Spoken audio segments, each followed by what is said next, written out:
এই পড়ে যাবি। তো এই জায়গায় বসে থাকি, আবহাওয়াটা সুন্দর। কি এটা? ব্যায়াম কর।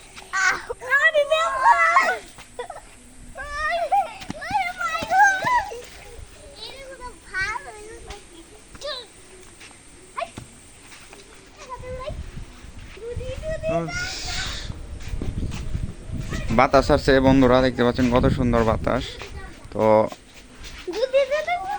আয়ান মনে হয় নানির বাড়ি গেছে না? এই ডিম না কাঁঠালের বিচি?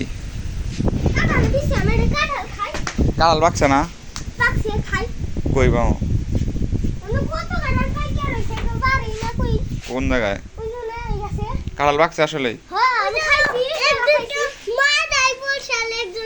একটা রাস্তা দিয়ে